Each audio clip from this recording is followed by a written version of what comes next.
Saudações, meus amigos e amigas do curso de Teologia, mais especificamente da disciplina de Antigo Testamento, que vai abordar a literatura profética.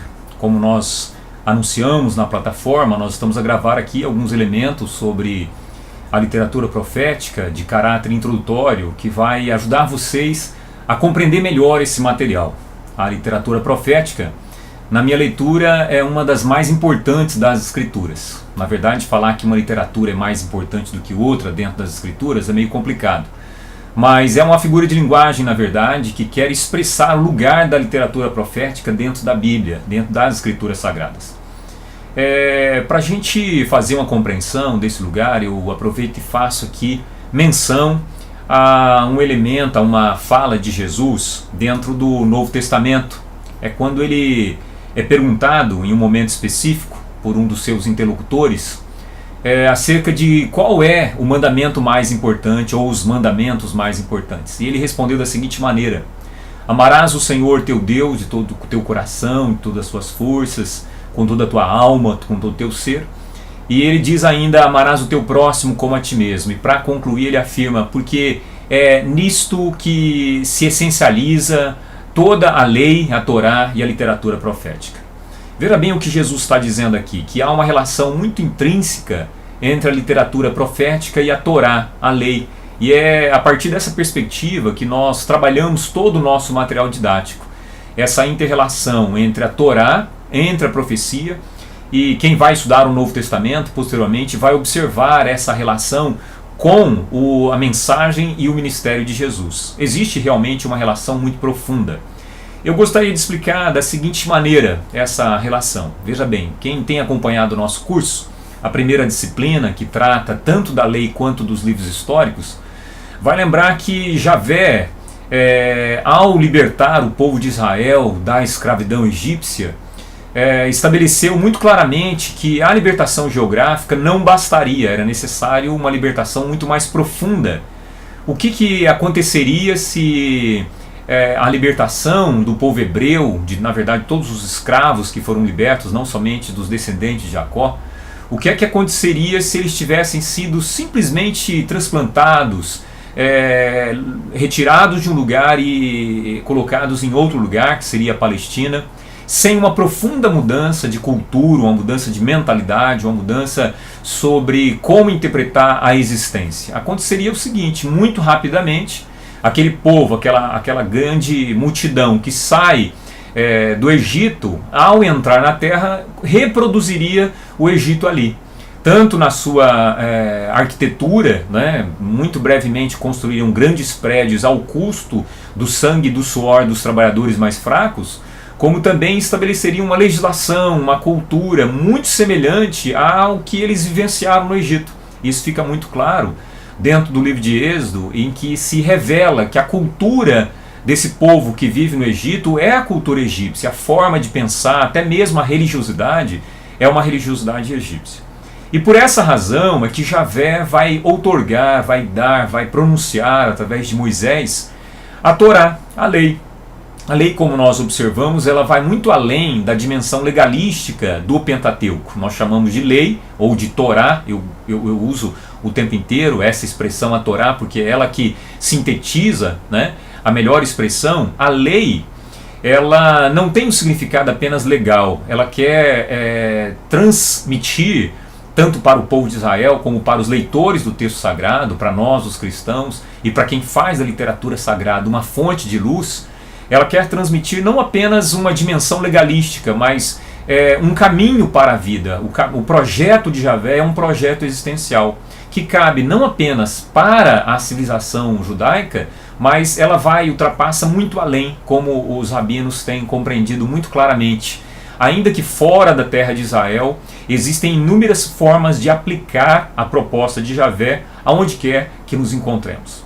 Nesse sentido, meus amigos e amigas, o que é que vai acontecer? Quando Javé outorga, ele revela a lei, ele dá a lei através de Moisés, eles vão viver durante 40 anos num período de transição, um período de desenculturação de toda a tradição egípcia, religiosa, política, cultural, em todas as áreas, econômica, social. Eles vão passar por um processo de desenculturação. Essa é a proposta de literatura na sua dimensão literária. E eles vão passar também agora por um novo processo de inculturação desses valores novos, esses valores que passam a requerer que se enxergue no ser humano um outro, né? E em Javé um parceiro de caminhada, aquele que guia, aquele que ilumina, aquele que retira de uma condição de escravo e quer levar o ser humano para uma condição de verdadeiramente livre. Muito bem. Quando eles passam por esse processo, durante 40 anos, literariamente falando, dentro do percurso de tempo do deserto, eles entram na nova terra. E aí a pergunta que se faz é, o que eles fizeram nessa nova terra? Qual será o comportamento que eles vão adotar nessa nova terra? Aí é que entra a literatura profética. Em primeiro lugar, nós temos a literatura do livro de Juízes, né? Após entrar na terra, nós temos a conquista no livro de Josué. Eles têm que entrar conquistando a Palestina. Depois do período da conquista, vem um período em que a aplicação da literatura da Torá, né, na organização socioeconômica, política dentro da terra, que é o período de Juízes. É um período conturbado, é um período que passa, que atravessa grandes dificuldades, porque a população ainda não enculturou profundamente a tradição judaica, por uma razão especial. No deserto, eles estão enculturando apenas no nível cognitivo, no nível... não há ainda a possibilidade de viver a Torá enquanto seres humanos livres. Mas agora na Terra eles vão ter um novo desafio, a reler a Torá e vivenciá-la, aplicar a Torá a todas as estruturas e instituições que irão se formar na nova Terra. Então nós temos o período de Juízes, que é um período muito conturbado, e que é sucedido agora, posteriormente, com o último juiz, que é o profeta Samuel, o juiz e profeta Samuel, é sucedido agora pela monarquia. E aí nós vamos observar a inserção do profeta enquanto personagem, né? E o início também da literatura profética. Então nós vamos entender da seguinte maneira. De um lado nós temos a monarquia numa dimensão política, e aí nós temos a literatura que vai trabalhar como é que se expressou a monarquia em Israel. Trabalhamos isso no semestre passado, na disciplina dos históricos. Então nós temos ali a narrativa de 1ª e 2ª Samuel, 1ª e 2ª Reis, 1ª e 2ª Crônicas, que vão descrever a história de Israel, principalmente a partir da coroa, olhando tanto a população, mas olhando para o rei principalmente. Então nós temos aí uma perspectiva a partir da coroa. E o profeta, ele se insere dentro da população, a partir da população por vezes, mas a partir também da coroa, como é o caso do profeta Elias, alguém que tem uma convivência muito íntima com a coroa. Mas nós temos profetas, como o profeta Oséias, o profeta Amós, que ele vê a partir do lugar social popular, né? E ele olha essa relação. Como é que a nossa história está se desenvolvendo na sua relação com a Torá? Na sua relação com a Torá. Então quem é o profeta? O profeta... ele foi tomado por alguns teóricos como sendo o que enxerga o futuro, uma perspectiva muito vazia, uma perspectiva muito pobre, porque a literatura profética ela tem uma densidade, uma relação muito profunda com a Torá. Ela reclama, na verdade, que o que está acontecendo dentro da história de Israel, quando eles entram na terra e se assentam na terra, é um descumprimento ao contrato, ao pacto, à aliança que eles fizeram com Javé, com Deus, lá no Sinai. Né? E com Josué, quando Josué entrega realmente a sua função de conquistador e alguém que vai assentar a população de Israel na nova terra. Então o profeta, ele está olhando, olha, nós estamos cumprindo a Torá, estamos fazendo a nossa parte em relação ao pacto que fizemos com Javé, o pacto da aliança. Nós, enquanto povo, ele olha também para o rei, porque o rei ele tem uma importância e um poder muito grande de conformar a cultura de Israel. O rei não somente ele é alguém que pode obedecer ou desobedecer a Torá, mas também estabelece instituições novas ou requer a obediência da velha instituição, velha no sentido de antiga, né, que é a Torá. Requer obediência à Torá. Bom, nós sabemos que na verdade a monarquia, ela, com raras exceções, se preocupou com a Torá, até por uma razão especial. A Torá, ela se estabeleceu como um problema para o monarca, ela estabelecia limites muito graves que os reis nas nações vizinhas não tinham, né? Então a Torá é um problema para o rei, como nós observamos na disciplina passada.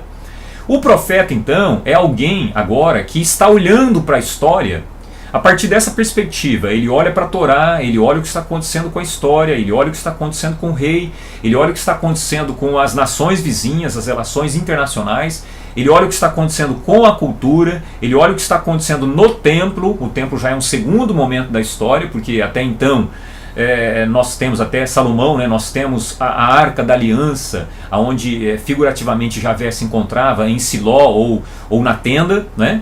Então o profeta está espiando tudo e ele sente profundamente. O profeta é alguém muito apaixonado, no sentido de paixão, sentir profundamente a desobediência, os descaminhos que Israel está tomando em relação à Torá, e não somente Israel, sobretudo o rei, né?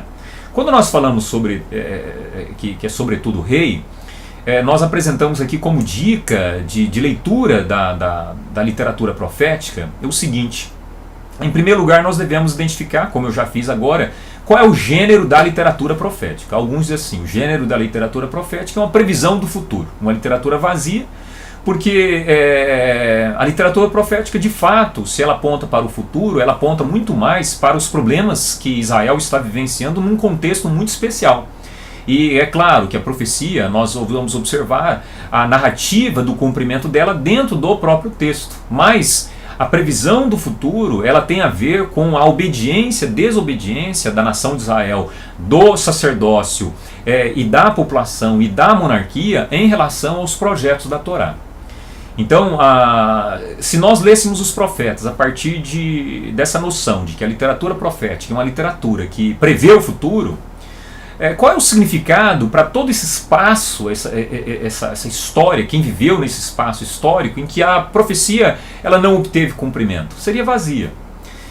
Poderíamos observar a literatura profética como sendo uma literatura que trata de problemas passados, o que é um equívoco, porque os problemas tratados pela literatura profética e pela Torá são problemas contemporâneos também, são problemas da humanidade, problemas universais.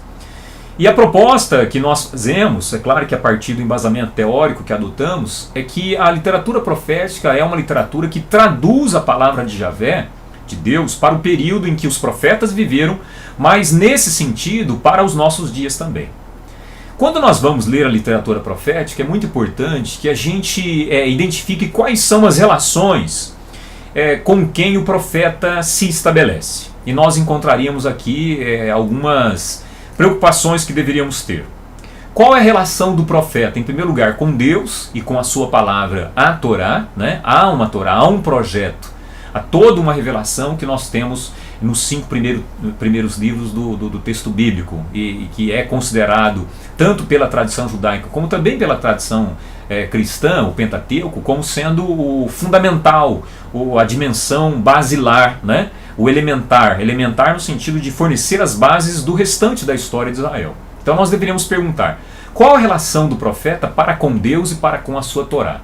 O profeta ele traz poucas novidades, ele traz poucos elementos revelatórios, né, que não foram revelados antes. A grande mensagem do profeta é, na verdade, reclamar a nossa atenção em relação ao cumprimento ou descumprimento dos elementos principais que Javé havia estabelecido na Torá. É por isso que nós vamos observar o profeta sempre dizendo: olha, eu quero misericórdia, não é holocausto. Veja, essa expressão pode parecer um tanto problemática, porque no livro de Levítico, sobretudo, em Êxodo também, nós temos lá Javé estabelecendo um regramento para a dimensão cultica. Mas Javé, através do profeta, está dizendo: eu quero misericórdia, justiça, o cuidado do ser humano mais do que o sacrifício. Aqui nós temos um olhar do profeta em relação à Torá.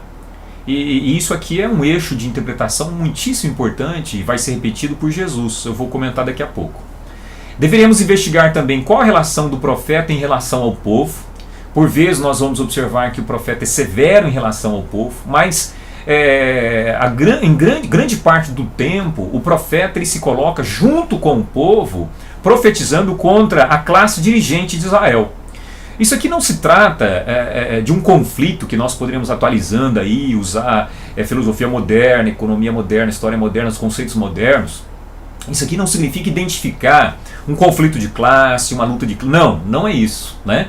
Mas existe algo acontecendo e o profeta está preocupado. Os profetas, sobretudo, eles vêm das camadas populares, porque as camadas populares estão sofrendo os abusos da monarquia. E nesse sentido, o profeta ele identifica muito bem que esse não era o projeto da Torá. O projeto da Torá não é que o rei fosse autocrático, que ele governasse sozinho, ao contrário, que ele fosse um servidor da Torá e implantasse os grandes projetos, as grandes estruturas libertadoras, amorosas, construidoras de uma nova civilização em todas as dimensões, dimensão jurídica, dimensão política, dimensão religiosa, dimensão cultural e etc. Dimensão familiar. E o profeta então, ele vê como o povo sofre com a desobediência do rei, e não somente a desobediência, mas também o silenciamento que o rei provoca à Torá, contratando um novo sacerdócio, contratando uma classe religiosa, dirigente religiosa que distorce a Torá para que a população não tenha conhecimento dessa dimensão amorosa de Javé. Deveríamos perguntar também qual a relação do profeta com o templo, com o culto, com os sacerdotes e também com o falso profeta. Quem já conhece a literatura profética vai perceber que o profeta está constantemente numa relação com o templo, com o culto, com os sacerdotes que oficiam o culto e com o falso profeta também. Até o falso profeta surge. O falso profeta ele surge principalmente porque a figura do profeta também, ao lado do verdadeiro profeta, o falso profeta se oferece como alguém que legitima os interesses do rei ou a vontade ou a política do rei. Então, não raras vezes o rei contrata falsos profetas para tranquilizarem a população, né, como se fossem porta-voz divinos, de que tudo estava bem. E na verdade não estava bem. E nesse sentido, os profetas que se levantam verdadeiramente por Javé, eles ficam furiosos e eles encarnam a mensagem já vista, dizendo: esses profetas são falsos e eles não conhecem a Torá ou eles transgridem a Torá. E a mesma palavra vai se dar contra os sacerdotes, né, que se vendem ao rei ou que são postos pelo rei exatamente para essa função. E que transformam o culto num culto que desvia a atenção de todo Israel daquelas dimensões profundas e estruturais que Javé havia estabelecido. Eles haviam reduzido o seguinte: olha, nós estamos obedecendo a Javé simplesmente por sacrificar. Né? Sacrificando, cultuando num culto formal, fazendo jejum, fazendo orações. Isso é o javismo. E o profeta ele levanta e diz: jamais. O culto tem a sua importância, mas ele perde totalmente importância para Javé quando ele não é acompanhado da dimensão existencial, da dimensão prática, cotidiana, relacional, de cuidado do ser humano. E nós deveríamos investigar também, nesse sentido, qual a relação dos profetas com os reis, né, com a política e com a história. Aonde é que o rei tem levado a nação de Israel a desviar-se dos projetos e das estruturas propostas por Javé ou a um cumprimento? Meus amigos, uma outra dica que nós oferecemos aqui, dentro da literatura que vocês leram, né, nosso material didático, é que uma boa leitura da profecia, dessa literatura, deve levar em consideração, deve ter muita clareza acerca dos contextos, né?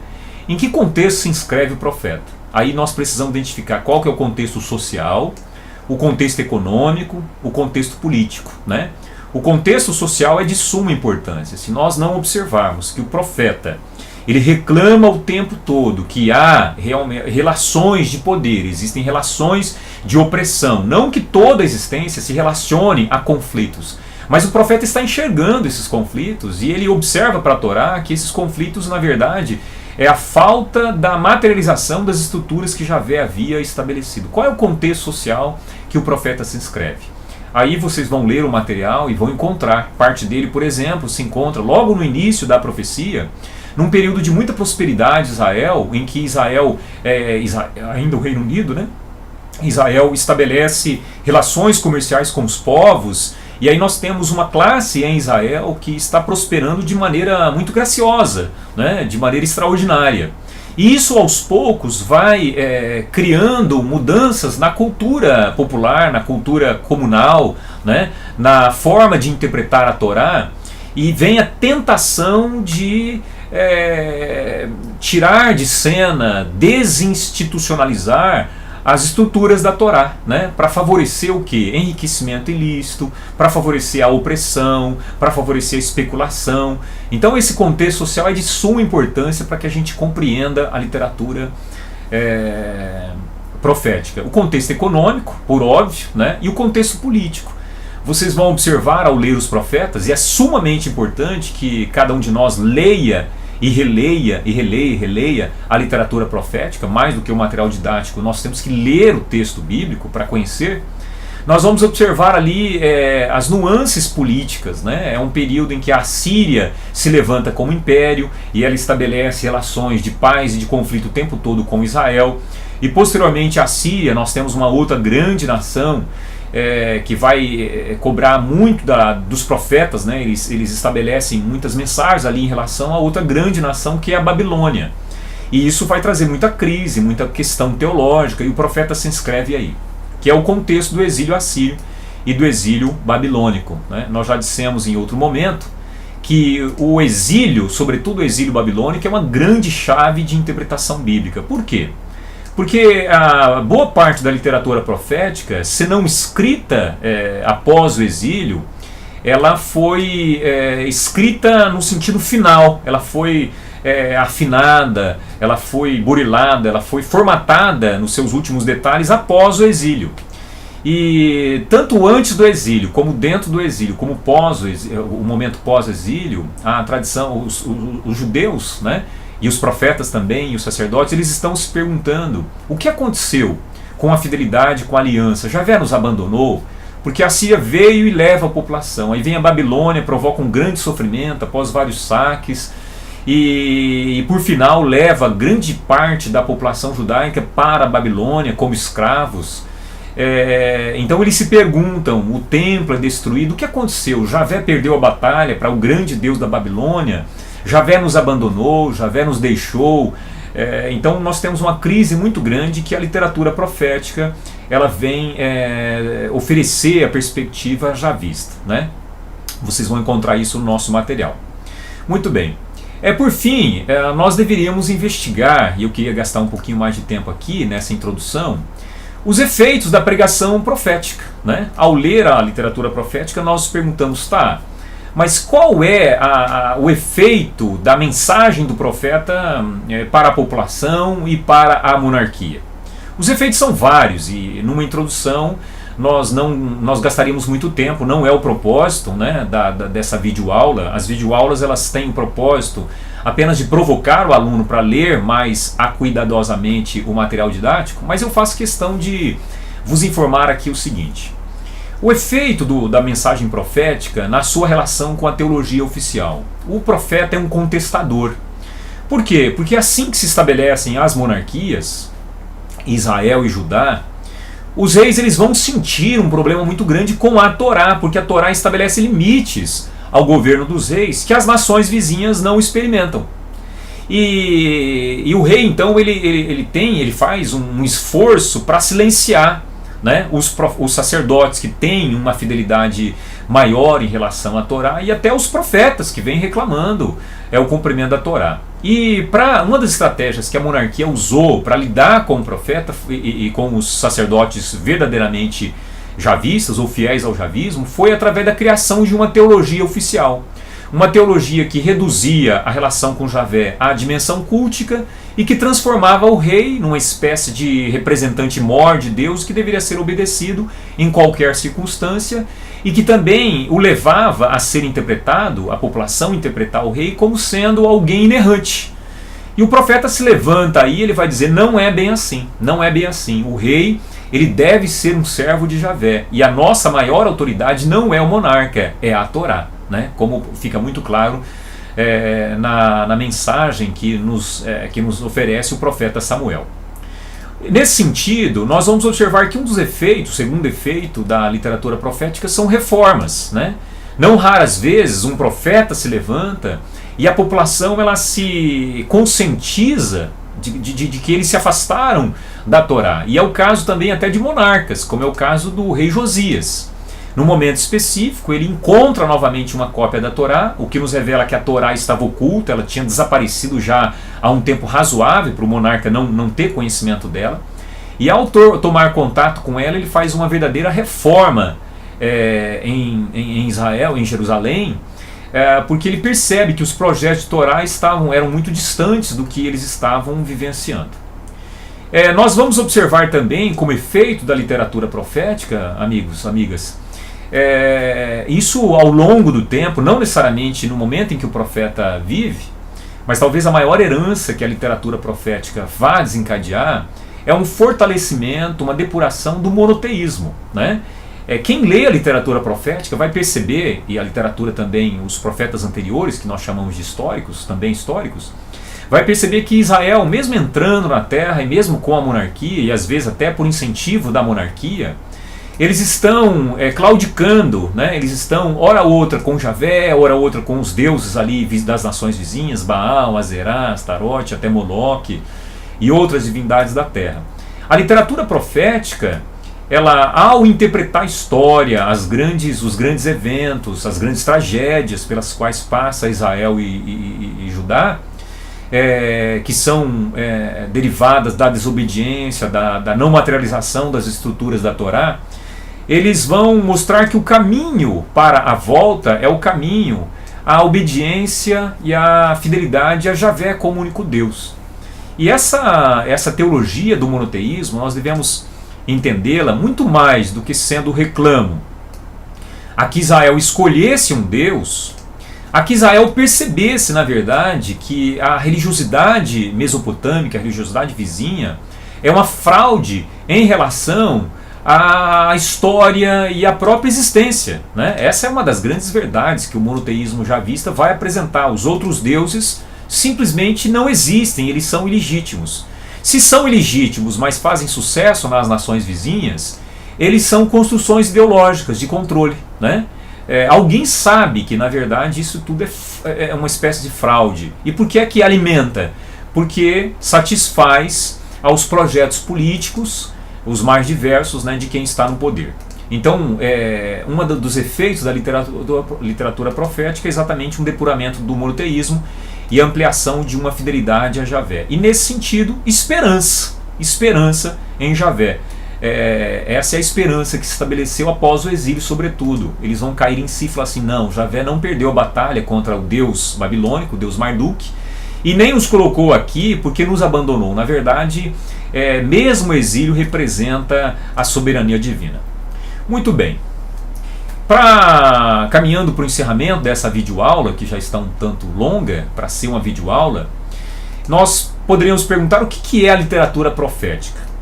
Na perspectiva do judaísmo, amigos, amigas, trata-se de uma literatura que interpretou a Torá, aplicou essa interpretação à história e agora quer iluminar a caminhada judaica.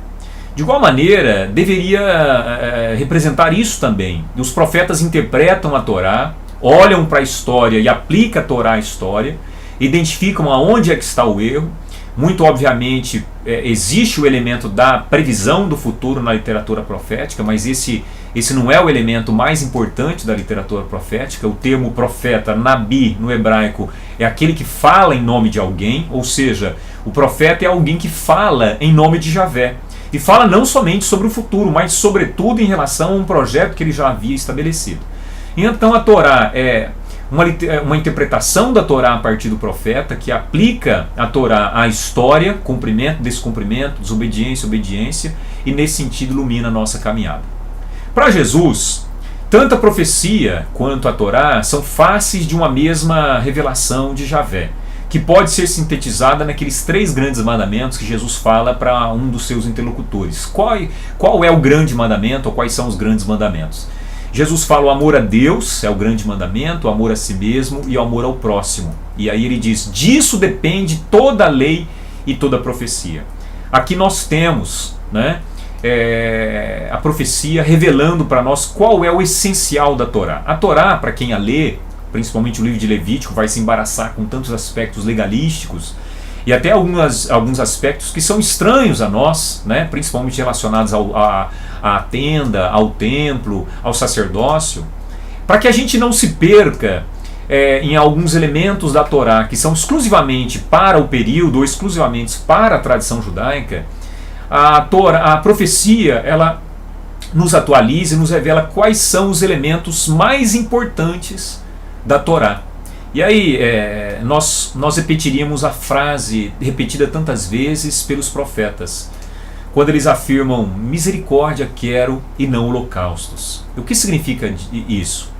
O profeta está reclamando e nos chamando à obediência, sobretudo daquela dimensão humanitária, solidária, carinhosa para com os outros seres humanos que está inscrito na Torá. E nesse sentido não nos afasta do culto a Deus, está dizendo que o culto a Deus passa pelo nosso cuidado ao ser humano. Então não se trata de uma mensagem que esvazia o culto a Deus. É uma mensagem, na verdade, que amplia a nossa noção de culto a Deus. Ora, Deus, o que é que nós poderíamos fazer para Deus? Poderíamos dar dinheiro para Javé? Poderíamos construir um templo para Javé? Poderíamos alimentar Javé? O salmista diz que Javé não come carne de vaca, de gado e também não bebe sangue. E interessante, ele fala, mesmo que Javé se alimentasse de carne, ele não nos pediria, porque os campos são dele. O que é que o salmista está dizendo? Que o agrado que nós podemos fazer para Javé não está em dar coisas para ele, porque ele não tem essa necessidade. A revelação javista nos diz, nós não podemos enriquecer Javé através de recursos econômicos que a gente possa dar. O que nós podemos fazer para Javé, Javé deixa muito claro isso, Deus nos deixa muito claro isso, materializando as estruturas que ele ofereceu na Torá, que libertam, que salvam, que ampliam o ser humano, né? Que abençoam o ser humano. Eu resumiria da seguinte maneira: amar a quem Deus ama e agir por estes que Deus ama como ele realmente quer. Eu vou terminar essa aula lendo aqui um texto do teólogo e rabino judeu Menahem Diezendruk, e ele diz o seguinte, rememorando aí uma frase que se deu na Segunda Guerra Mundial. Olha só: quando o presidente Wilson elaborava os seus famosos 11 pontos após a Primeira Guerra Mundial, ele consultou a esse respeito o estadista inglês Lloyd George, e esse disse a ele: se você pretende de fato evitar conflitos políticos e sociais, não se inspire nas obras de Karl Marx ou Engels, se inspire na única fonte de puro humanismo, ou seja, nas normas morais dos profetas israelitas. Se você conseguir concretizar estes ensinamentos elevados, contribuirá para que a humanidade possa viver em harmonia e em paz. Essa também é a nossa impressão, é a nossa interpretação. O ensinamento dos profetas nos levaria realmente a vivermos a criarmos estruturas libertadoras, pacificadoras, amorosas, que realmente representam o reino de Deus. Queridos, um grande abraço a todos, até a nossa próxima aula.